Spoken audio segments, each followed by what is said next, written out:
abençoado muito lá em Taubaté, a despeito de mim.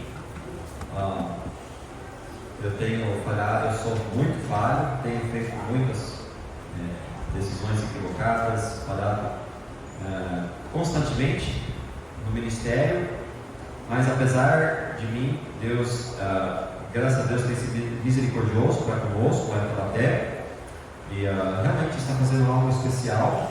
Amém. No nosso meio. Amém. Nós,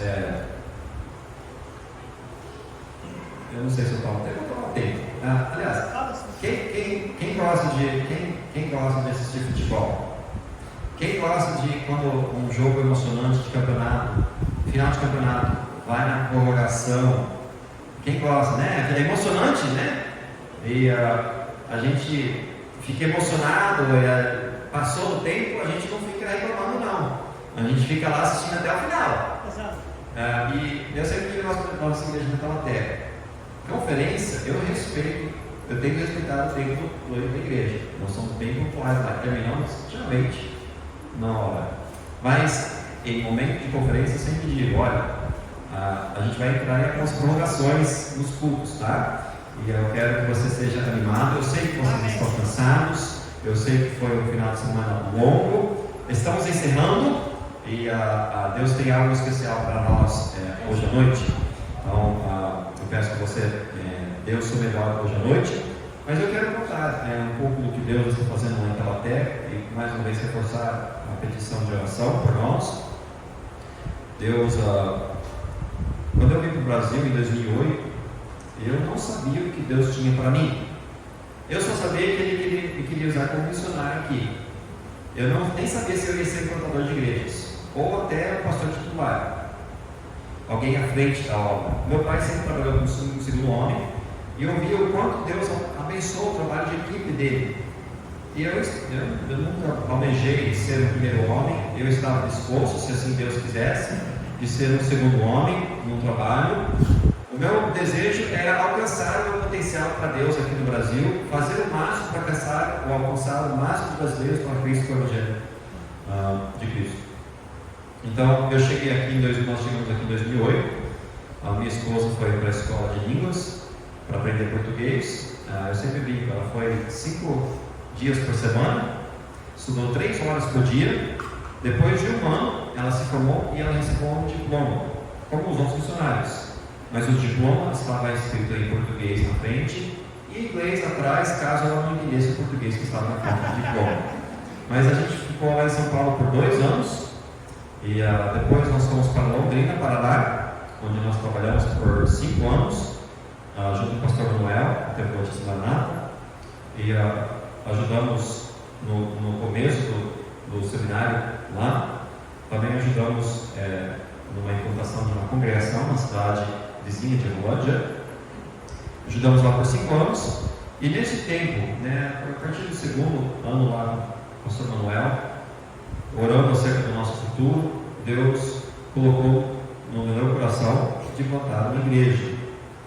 E nós íamos, na verdade, estamos considerando plantar uma igreja ali, não Londrina mesmo, através da igreja mãe, mas com autonomia e uma parceria com eles. E aí Deus abriu as portas para nós trabalharmos numa equipe, junto com o meu pai e o pastor Davi, que são enviados pela minha igreja também, os amigos. E aí então nós começamos a repensar as nossas estratégias, como nós íamos trabalhar na equipe, especialmente com meu pai junto, que havia ajudado a começar 3 seminários. Nós decidimos ir num lugar onde não tinha seminário. Começamos a pesquisar, a orar o que Deus tinha para nós. Começamos a viajar, havia um certo perfil de cidade que estávamos procurando. E, enfim, nós acabamos indo para Taubaté em 2015. Chegamos lá no começo de 2015, sem saber se conhecer sequer uma pessoa. E chegamos lá, começamos a fazer trabalho em preparação para a inauguração da igreja. Nós inauguramos a Igreja Batista Nova Vida no dia 19 de setembro de 2015. Entregamos, em preparação para a inauguração, entregamos 27 mil convites. já eram 6 meses, né, de preparação para a inauguração, contatos, evangelismo, discipulado, e Deus fez uma grande obra. E na inauguração, nós tínhamos, no sábado, fizeram uma conferência de inauguração, sábado à noite, domingo de manhã e de noite. Na verdade, foi um mês de inauguração, mas naquele sábado de noite nós tivemos 117 pessoas presentes, tivemos 5 decisões para Cristo naquele final de semana. Agora, no sábado, tínhamos 60 pessoas em outras igrejas, mas 60 pessoas para a gente estava terra. E aí, no domingo de manhã, domingo à noite, tivemos muitas pessoas. Talvez naquele mês tivemos muitos visitantes, e Deus nos deu um alicerce. Eu me lembro parando em frente do primeiro prédio, quando nós estávamos considerando alugar aquele prédio, e pensando, nós não temos dinheiro para pagar o aluguel desse prédio, mas vamos pela fé. Estava faltando uns 600 reais mais ou menos, e no primeiro mês entrou R$1.000 as pessoas lá de Taubaté mesmo. E Deus foi abençoando. Nós crescemos em 2 anos e meio. Aquele espaço de 67 metros quadrados ficou pequeno. Eu lembro do culto no final, perto da nossa saída, tivemos 127 pessoas naquele espacinho pequeno. E Deus fez um milagre, como Ele já tinha feito naquele primeiro local. Deus abriu a porta de uma maneira maravilhosa para nós alugarmos um lugar do outro lado da rua, que era o dobro do tamanho, também um pouquinho acima do nosso orçamento, mas nós entramos pela fé. E Deus abençoou e crescemos. E no meio da pandemia, aquele espaço também ficou pequeno. E nós começamos a procurar um novo espaço. Estávamos procurando um espaço num certo valor, e realmente não estávamos encontrando um espaço grande com salas. Precisávamos de, no mínimo, 4 salas para as escolas dominicais, e não estávamos encontrando. Começamos a procurar um preço maior, mesmo assim não havia nada assim muito bom. Aí eu vi, o Guilherme enviou para mim um aviso sobre um prédio. Eu gostei das fotos, fui lá conhecer. Eu me apaixonei por aquele prédio. O único problema é que era o dobro do valor que a gente podia pagar. Eu falei, não há nenhuma possibilidade, não vou nem pensar nesse lugar, senão. Mas todo lugar que eu visitava eu já comparava com aquele prédio lá. Aí eu fiz a bobeira de levar os seminaristas. Eu estava tão empolgado sobre aquele prédio. Eu falei, eu vou levar os seminaristas e a liderança da igreja. E eu não sei, não é uma realidade, é uma possibilidade para nós, mas vamos lá, vamos ver o prédio, vamos orar, vamos ver o que Deus faz. A gente foi lá, nós oramos. Eu falei, eu sou uma pessoa que a gente busca algo, se Deus fechar a porta, também. A gente vai buscar, né? A gente orou e fizemos uma proposta para o dono, ridícula, né? Ele não aceitou. Então falamos, tá bom, Deus fechou a porta. Eu havia conversado com o nosso pastor Estados Unidos sobre o que estava acontecendo, pedindo a direção dele e a orientação dele. E nós íamos levar a igreja para conhecer 2 pontos, não ideais, mas daria. A gente precisava tomar uma decisão logo. Nós íamos no sábado para tomar uma decisão já naquele final de semana. E então já estava tudo certo. No sábado de manhã nós nos encontrávamos na igreja às 9 horas, 8 horas, para conhecermos esses 2 pontos e aí tomarmos uma decisão. Na sexta-feira, meu pastor às vezes me liga. Eu não tinha nenhuma ideia que ele estava considerando nos ajudar com alguma coisa. Ele me liga e fala, pastor Eduardo, aquele prédio que você gostou, que realmente é muito acima do valor que vocês podem pagar, quanto que vocês podem pagar? Eu falei para ele falou, olha, faz uma proposta de novo para o proprietário, acima do que você fez a outra vez, e se ele aceitar, a gente entra com o que vai faltar para a igreja e ajuda vocês. Eu falei, amém, então tá bom. A gente foi lá conversar com o proprietário, ele aceitou a proposta. Amém. E ia sair um total de R$10.000 através de 3 anos, na média, né? R$10.000 por 3 anos, e a nossa igreja existe de ajudar com R$3.000 por um certo período de tempo. E então a ideia é de nós entrarmos lá, crescermos e aí ver o que Deus ia fazer. E Deus tem feito milagre após milagre, mas agora realmente nós estamos precisando de um milagre ainda maior. Um terreno não é barato, e eu sempre digo para o nosso povo, olha, eu prefiro esperar Porque mais que a gente compra um lugar, a gente vai estar lá até que Cristo voltar, provavelmente. Então eu prefiro esperar, nós temos um dinheiro para comprarmos um bom lugar, do que apressarmos e ficarmos presos a uma localização que não é tão boa. Então nós temos já 3, 4 anos, estamos tentando levantar fundos para comprar um terreno. Esse ano que vem eu vou estar indo para os Estados Unidos. Eu havia dito que eu nunca mais vou para os Estados Unidos mais que 2 ou 3 vezes, mas realmente nós vamos para os Estados Unidos. A minha filha, a Abigail, ela vai fazer faculdade, ela vai para o seminário nos Estados Unidos, ela faz 18 anos, em maio. Então ela vai ir para lá, nós vamos levar ela, ajudar ela a conseguir um emprego, ajudar ela a começar a faculdade. Ela vai demorar nos dormitórios, mas nós vamos estar lá perto dela. Vamos visitar as nossas igrejas que nos apoiam e realmente visitar igrejas com o intuito de tentar levantar parte dos recursos que nós precisamos para comprar o terreno e tentar acelerar um pouco o processo.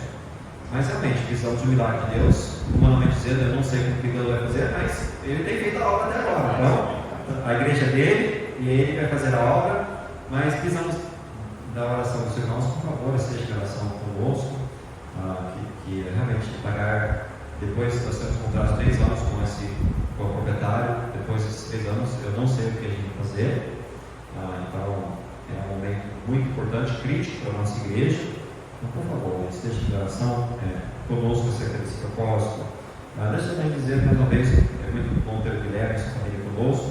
O Guilherme tem sido um braço direito nosso na igreja, junto com outras famílias. Deus tem nos abençoado com famílias incríveis. E eu dou graças a Deus pela vida do Guilherme e sua família. Ele é uma pessoa constante, uma pessoa leal, um homem de família, um homem equilibrado, e ele faz bem.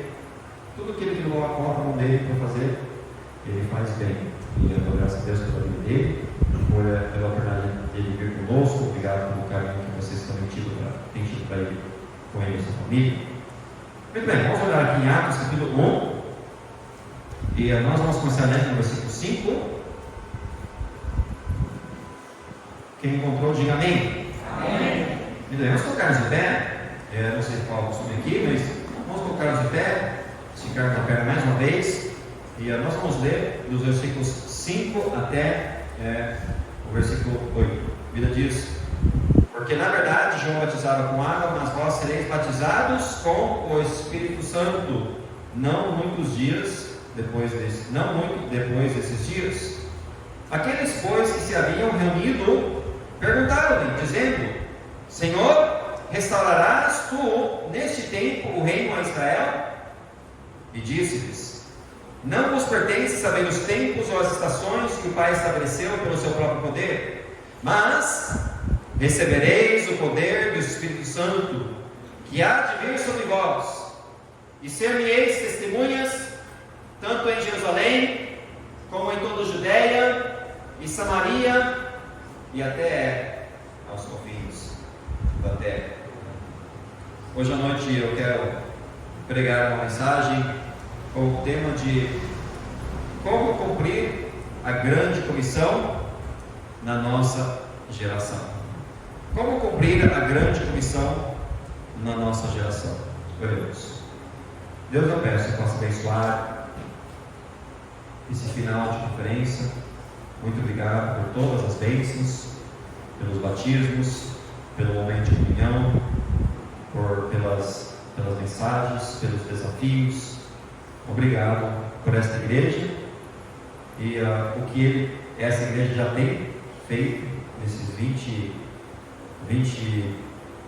anos, eu acredito, 23 anos de história, 28 anos, que o Senhor possa continuar usando esta igreja. Ela é uma referência para nós e para a terra, mas certamente o Senhor pode e quer fazer muito mais. Nos desafie mais uma vez nesta noite. Nos ajude a sairmos daqui, todos temos o Espírito Santo, mas nos ajude a sairmos daqui cheios do Espírito Santo, com as nossas prioridades no lugar certo. Nos ajude a cumprir em nossa geração a grande comissão. Pedimos isso em nome de Jesus. Amém. Podem se sentar? Estamos terminando a conferência de missões. Missões vem da palavra missão, que significa alvo, significa o propósito, e também podemos dizer que missões ou missão vem da palavra ou do termo grande comissão. Eu acredito que o mandamento mais importante é o mandamento que vem do rei, é o mandamento que vem, o último mandamento daquele rei, e o mandamento mais importante é o mandamento por escrito. E nós não temos somente um rei, nós temos o Rei dos Reis, que deixou o seu último mandamento por escrito na sua palavra, a grande comissão. Nós encontramos a grande comissão através dos 4 evangelhos. Nós encontramos em Mateus 28, 19, e de fazer discípulos de todas as nações, batizando-os em nome do Pai, do Filho e do Espírito Santo, ensinando-os a guardar tudo que eu lhes tenho mandado. Nós vemos a grande comissão dada em Marcos 16, 15, e de pregar o evangelho a toda a criatura. É bem explícito, Cristo falando para os discípulos e para a igreja futura. Ele disse: isso é o que eu quero que vocês focalizem. Eu quero que vocês cumpram não somente evangelismo, mas o crescimento espiritual daqueles que se convertem. Mas nós também vemos a grande comissão dada indiretamente em Lucas 24. Olha comigo, Lucas 24, versículo 45.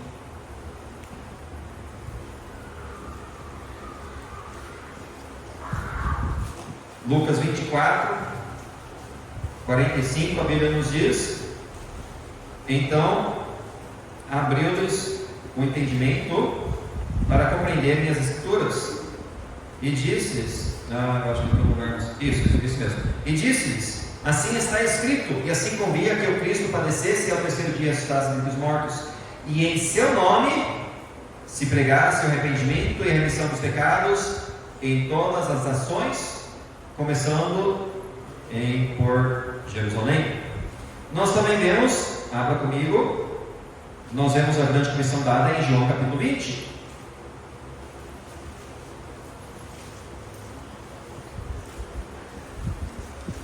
Versículo 21. Disse-lhes, pois, Jesus outra vez: paz seja convosco.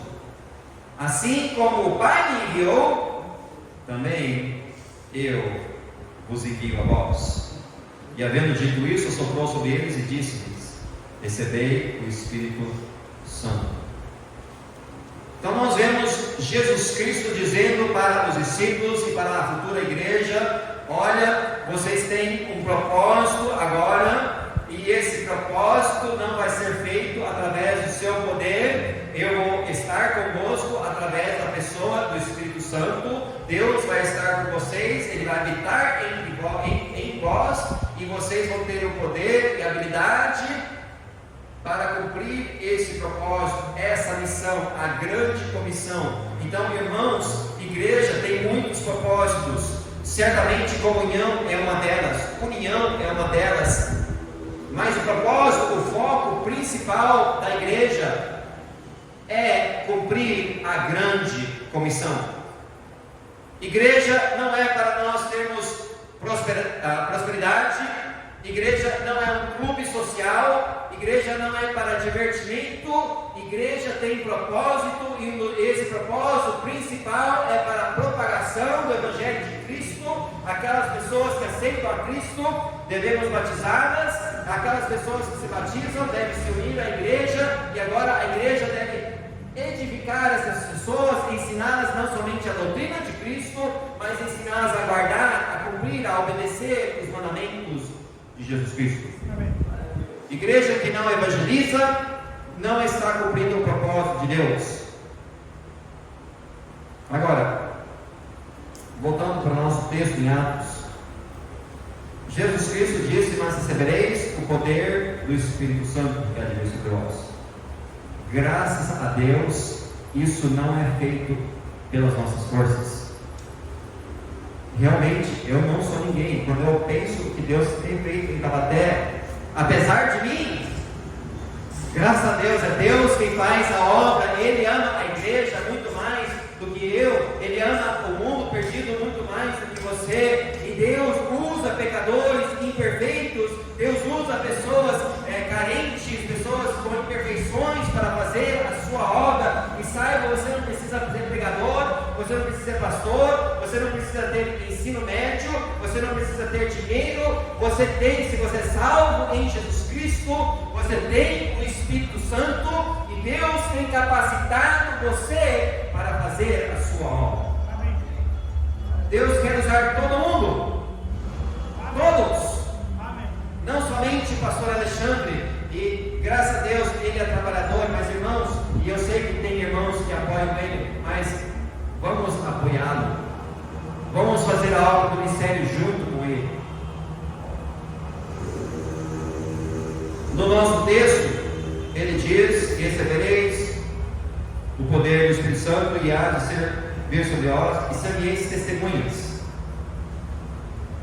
tanto em Jerusalém, que era onde era para esperar a vinda do Espírito Santo, onde eles estavam, como em toda a Judéia e Samaria e até aos confins da terra. Então eles eram para começar ali onde eles estavam, em Jerusalém. Mais uma vez que eles estavam pregando em Jerusalém, agora eles ao mesmo tempo, simultaneamente, eles deveriam pregar em Judéia, que era a região maior de Israel, era a região palestina, era como o nosso São Paulo, o nosso Brasil. Agora, não era somente para pregar para os judeus. Ele disse Samaria. Samaria era um povo que era meio judeu e meio gentil, um povo odiado pelos judeus, mas Jesus Cristo disse: vocês vão começar sim em Israel com os judeus, mas ao mesmo tempo que vocês estão pregando em Jerusalém, ao mesmo tempo que vocês estão alcançando a sua Judéia, vocês agora vão pregar também para os samaritanos, e não somente para os samaritanos, até os confins da terra. Todos os lugares, gentios, não somente aqui na região, vocês vão ir para a Ásia, vocês vão ir para a Europa, vocês vão pregar em todo o mundo. Era um mandamento, sim, a grande comissão, mandamento e comissão, foi Deus que estava enviando eles, mas era uma profecia também. Cristo estava dizendo: sereis, isso vai acontecer em sua geração, em suas vidas, isso vai acontecer. Vocês vão começar aqui em Jerusalém, e aí ao mesmo tempo, enquanto vocês estão alcançando a sua Jerusalém, vocês vão estar alcançando a sua Judéia, a sua Samaria, e vocês vão alcançar até os confins da terra. A influência do Evangelho vai chegar ao mundo conhecido da sua época. E este é o propósito que Deus tem para toda geração. Infelizmente nós somos falhos, mas Deus quer que essa geração, que nós, como igreja de Cristo, com o poder do Espírito Santo, nós que temos o Altíssimo, o Todo-Poderoso, já parou para pensar nisso? Deus, todo o poder de Deus habita dentro de você. Ele te capacitou, Ele capacitou a mim, Ele deu autoridade para a igreja local fazer o seu trabalho. Ele disse que as portas do inferno não prevaleceriam contra a sua igreja. Então nós temos a capacidade de levar o Evangelho a toda criatura em nossa geração. Amém. Agora, como que isso aconteceu no livro de Atos? E como Deus quer que isso aconteça em nossas vidas hoje? Eu tenho falado todos os cultos sobre 4 coisas que todo crente deve fazer para missões, e é disso que eu quero falar hoje à noite. Então, em primeiro lugar, como que nós vamos alcançar a cumprir a grande comissão em nossa geração? Nós vamos fazer isso através da oração. Olha comigo nos versículos 12 ao 15. Então voltaram para Jerusalém, do monte chamado das Oliveiras, o qual está perto de Jerusalém, à distância do caminho de um sábado. E entrando subiram ao cenáculo, onde habitavam Pedro, Tiago, João e André, Filipe e Tomé, Bartolomeu e Mateus, Tiago, filho de Alfeu, Simão, o Zelote e Judas, irmão de Tiago. Todos esses perseveraram unanimemente em oração e súplicas com as mulheres e Maria, mãe de Jesus, e com seus irmãos. E naqueles dias, levantando-se Pedro no meio dos discípulos, ora, a multidão junta era de quase 120 pessoas. Então eles ouviram de Cristo a grande comissão. Cristo se assente para o céu. Eles ficam lá maravilhados, olhando para Cristo. Eu não sei como foi isso, mas deve ter sido impressionante. E eles estão lá pensando que Cristo vai voltar daqui a alguns minutos. Vamos esperar ele. E aí chega 2 anos e eles falam: o que vocês estão fazendo? A gente está esperando Cristo. Ele está vindo. Não, a gente não sabe quando ele vai vir, mas agora é hora de fazer o que ele pediu. Vamos trabalhar. Então eles foram para Jerusalém, entraram numa casa, no cenáculo, na parte de cima superior da casa, o teatro, eles estão reunidos em oração. Irmãos, há grande poder em oração. Eu não entendo tudo, mas Deus faz a obra através de oração. Oração é uma disciplina, exige fé. Eu não posso ver Deus, e eu não estou falando sobre oração para decretar as coisas de Deus. Estou falando de oração em nome de Cristo, no sentido de que, na vontade de Cristo, seja feita a vontade de Deus, de acordo com a palavra de Deus.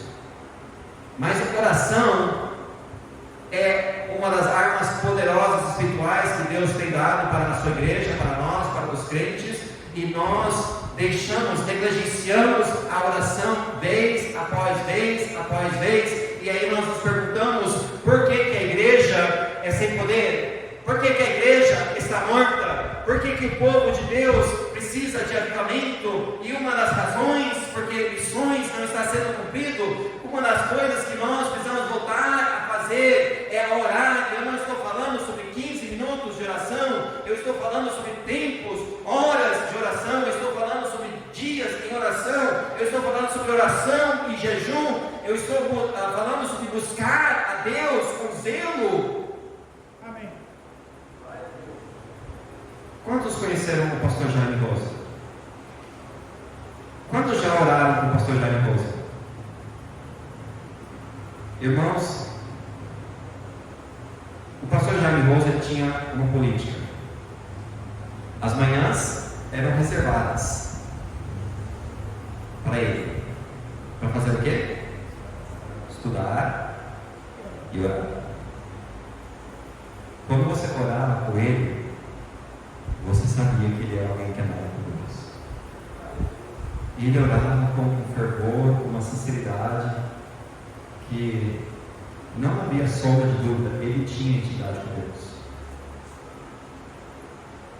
Você olha na história do cristianismo, você olha na Bíblia, os grandes homens de Deus, os homens que tinham poder com Deus, que tinham intimidade com Deus, homens como Moisés e Daniel, eram homens como Eliseu e Jesus Cristo, eles eram homens de oração, homens que gastavam dias na presença de Deus. Quando Moisés foi para o monte, ele voltou de novo para o monte, gastou 80 dias na presença do Senhor. A Bíblia diz que ele voltou para com o povo e o rosto dele refletia a glória de Deus.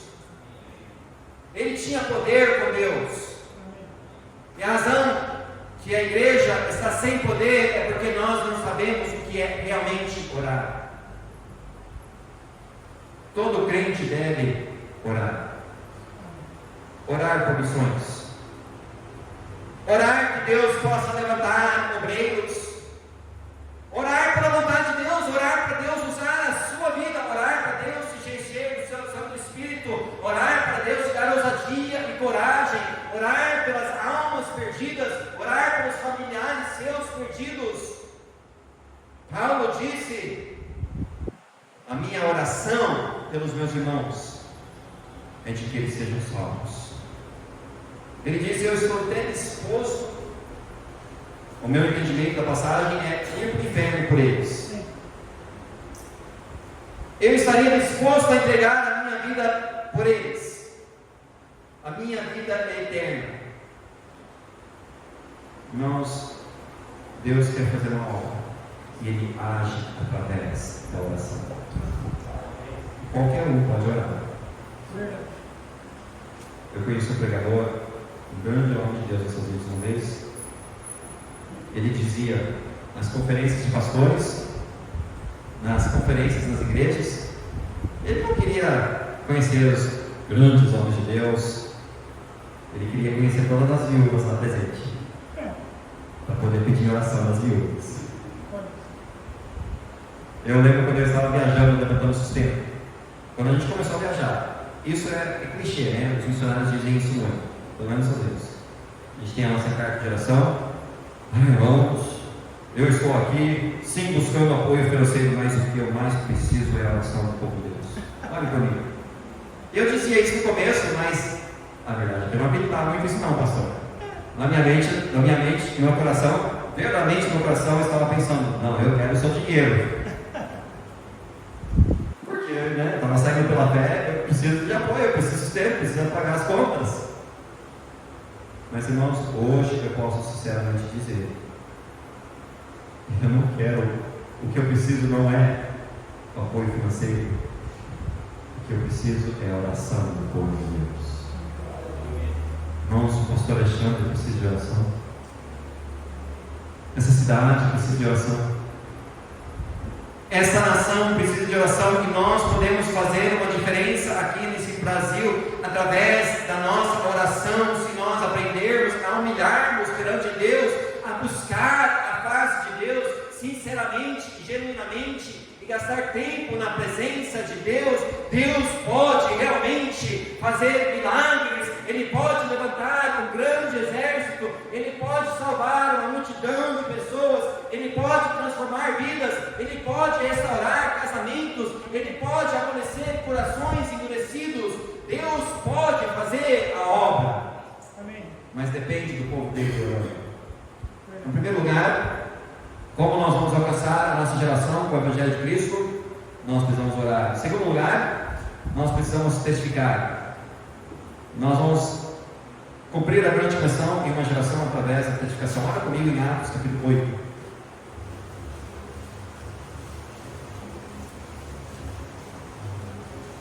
Atos capítulo 8, versículo 1. E também Saulo consentiu na morte dele, e fez-se naquele dia uma grande perseguição contra a igreja que estava em Jerusalém. E todos foram dispersos pelas terras da Judéia e de Samaria, exceto os apóstolos. E os homens piedosos foram enterrar Estevão, e fizeram sobre ele grande pranto.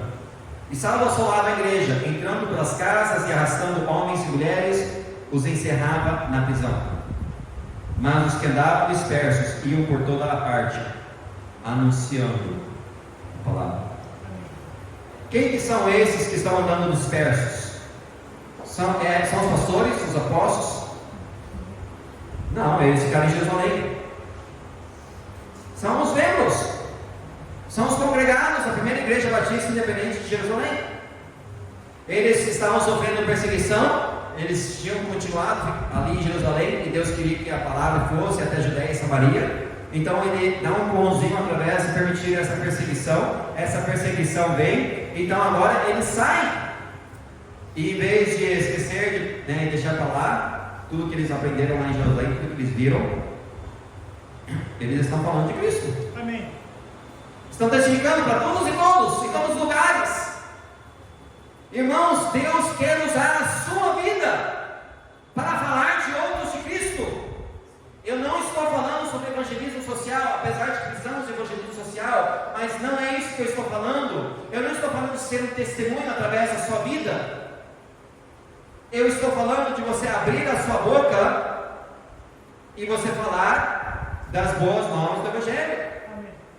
Falar do que Cristo fez na sua vida, de como você estava perdido, você estava condenado, indo para o inferno, mas Deus abriu o seu entendimento e você entendeu quem era a pessoa de Cristo, o que Ele havia feito por você e a salvação que Ele estava oferecendo na cruz, e como você se entregou a Ele e Ele transformou a sua vida, e como aquela pessoa a quem você está testificando precisa de Cristo, senão aquela pessoa também vai morrer no inferno. O meu pastor saudoso dos Estados Unidos,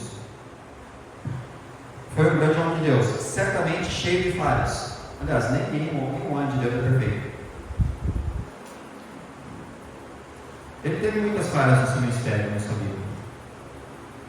Mas uma das coisas que eu aprecio dele, uma das coisas que eu peguei do ministério de lá, é o amor pelas almas perdidas. Quem conhece o pastor Davi?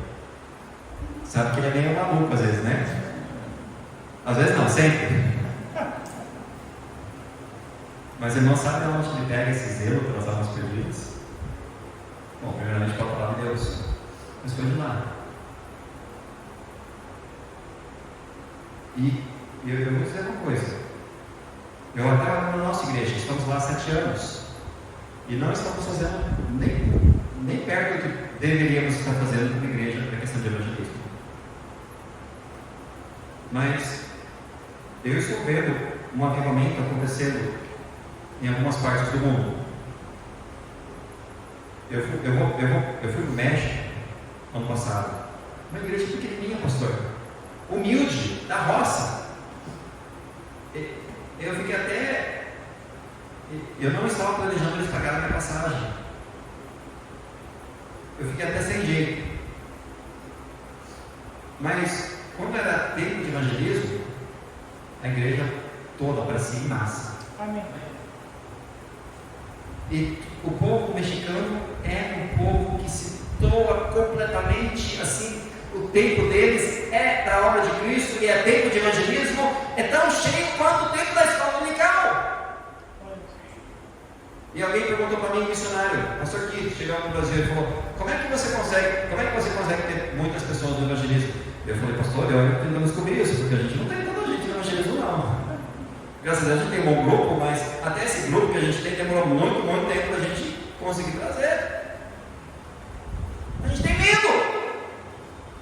Nós temos outras coisas, outras prioridades. Tem que limpar a casa, eu tenho que ir na feira, eu tenho que resolver as coisas, sabe? É o único dia, ou o tempo de evangelismo é o único tempo que eu tenho. Irmãos, eu sei que nós temos outras atividades, eu não estou dizendo isso, mas eu estou dizendo que todos nós precisamos estar envolvidos ativamente no ministério de evangelismo. Precisamos falar para as pessoas Cristo. As pessoas não vão conhecer simplesmente por causa que elas chegam na igreja. As pessoas vão conhecer porque nós falamos para elas fora da igreja. Amém.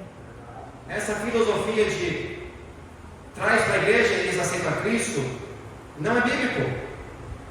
Eles iam de porta em porta. Muitas pessoas nunca chegaram dentro de uma igreja, mas você pode falar para eles de Cristo na casa deles ou na rua.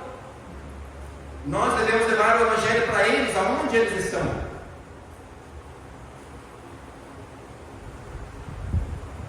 Então nós precisamos testificar, evangelizar. Precisamos fazer mais. Eles estavam anunciando a palavra por onde quer que eles iam. Então, em primeiro lugar, como que nós vamos alcançar a nossa geração? Com a grande comissão, através da oração. Em segundo lugar, através da testificação. Em terceiro lugar, eu quero começar comigo em Atos, capítulo 13.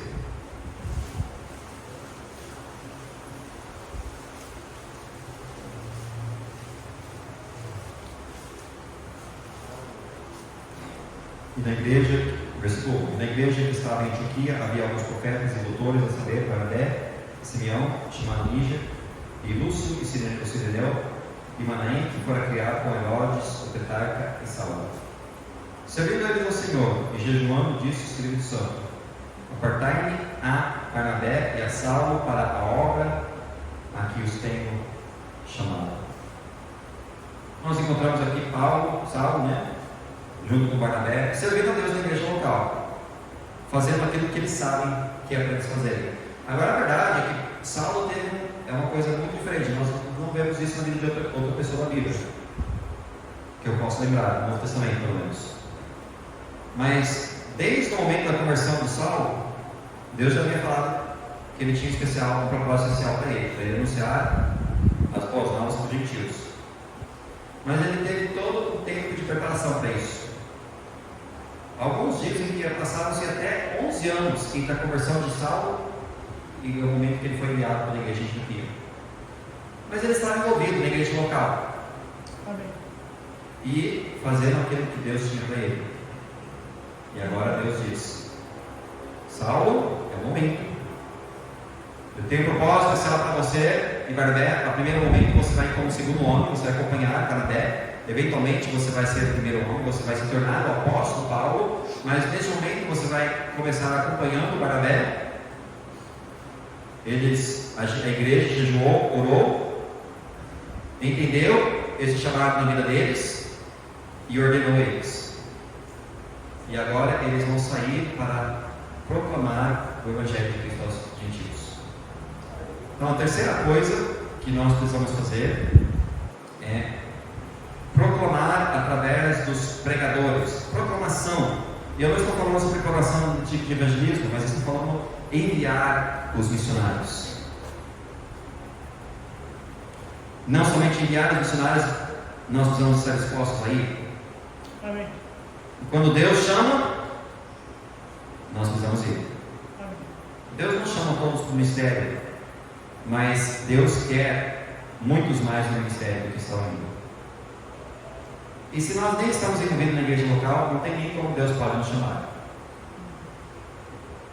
Deus usa aqueles que estão envolvidos já, aqueles que já estão servindo, e nem temos tantos irmãos comparado ao que deveríamos ter envolvidos na igreja local. E há de se estranhar que não há mais obreiros na obra? Claro que não, mas Deus quer levantar mais obreiros, Deus quer levantar mais missionários, mais pastores, mais pregadores. Deus quer levantar mais homens e mulheres na igreja local para apoiar o pastor e para fazer a obra do ministério na igreja local. E não há pregadores que estão proclamando o Evangelho de Cristo a outros. Por quê?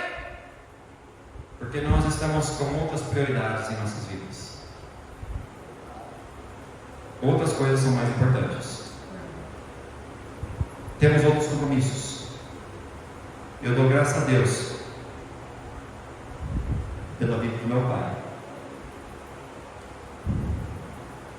Uma das coisas que eu aprendi do meu pai é de que fazer a vontade de Deus é a coisa mais preciosa do mundo. Amém. O meu pai, hoje, todos os 5 filhos do meu pai estão servindo a Deus. 4 de nós em tempo integral. Os homens estão todos em tempo integral na obra. O meu pai nunca uma vez disse: eu quero que vocês sejam pastores ou missionários. Não que isso é errado, mas ele nunca disse isso. Ele nunca disse: nossa, Eduardo, eu gostaria muito se algum dia Deus te chamasse, que você voltasse para o Brasil como missionário. Nunca. Sabe o que Deus falou meu pai falou para nós? Eduardo, faça a vontade de Deus. É o mais importante. Mas principalmente através do testemunho da vida dele. Sabe o que eu pedi?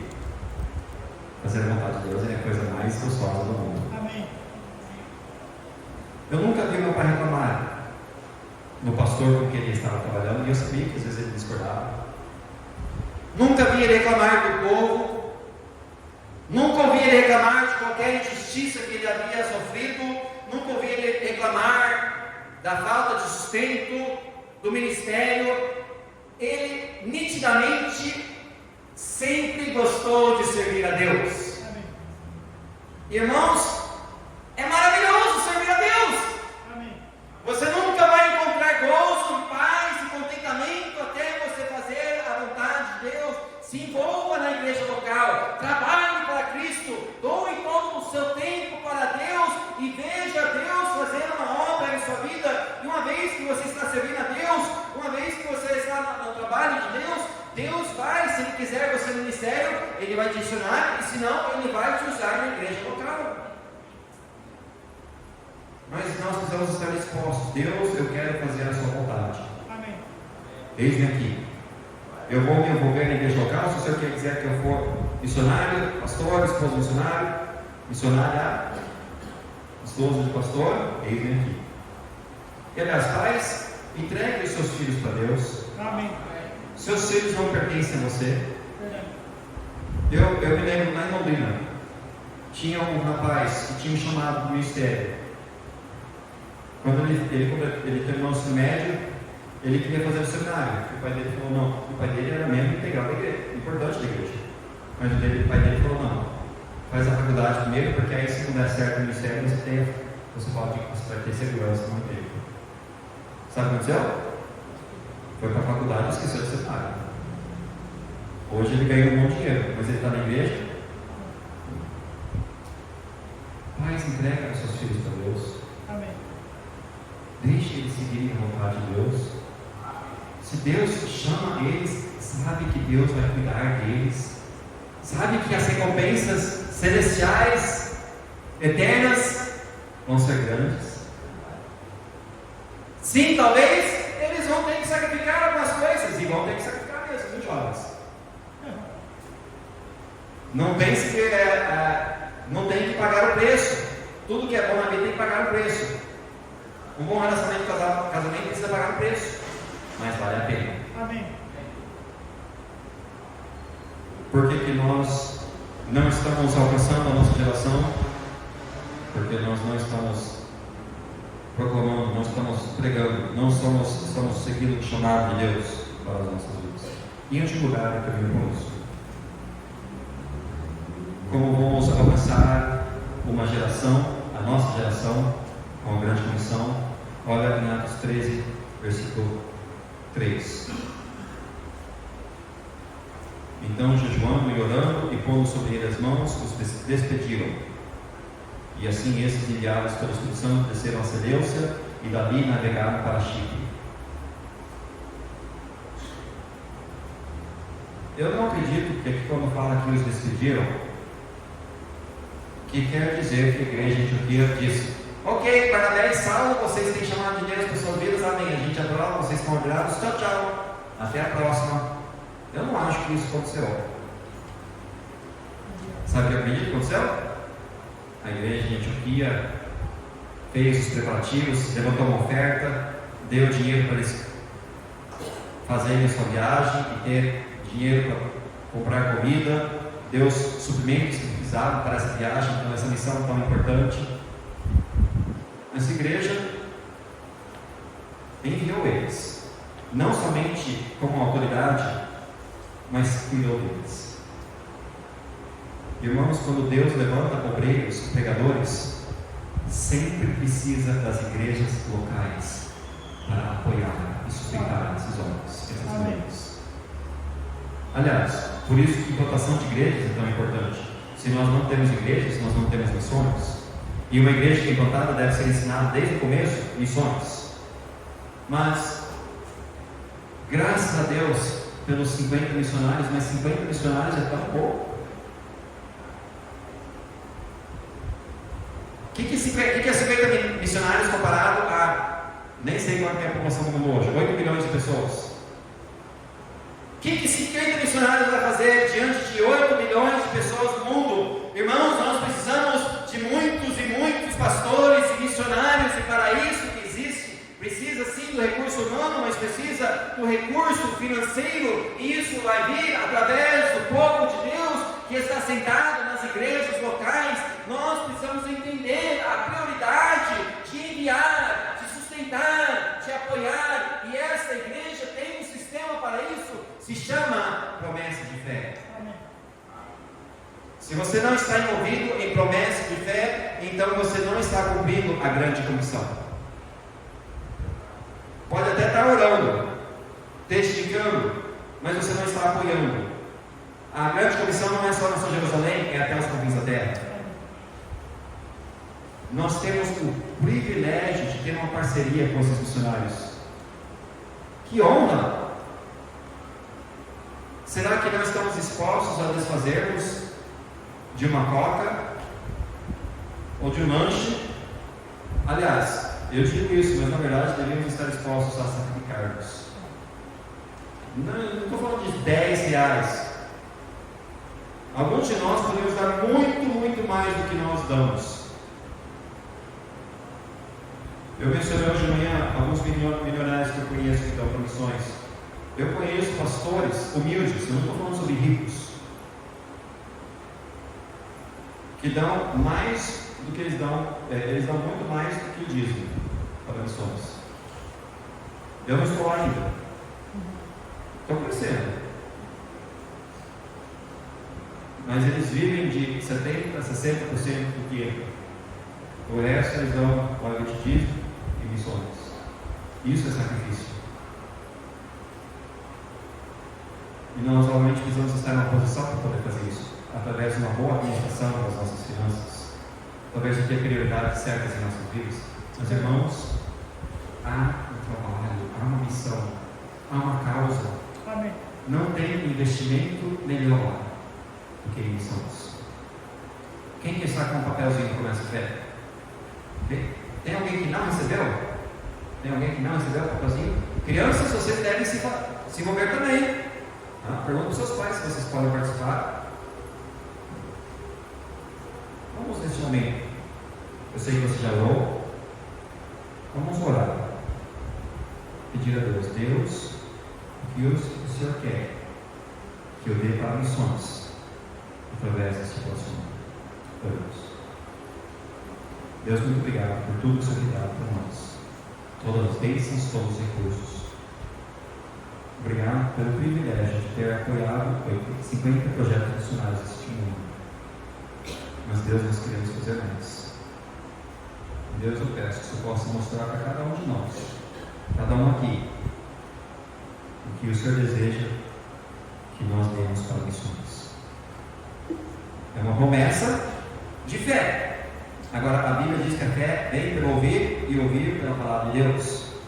Deve ser baseado nos princípios e nas promessas da palavra de Deus. O princípio é ir de pregar o evangelho pela criatura. O princípio é dar e será vos dado.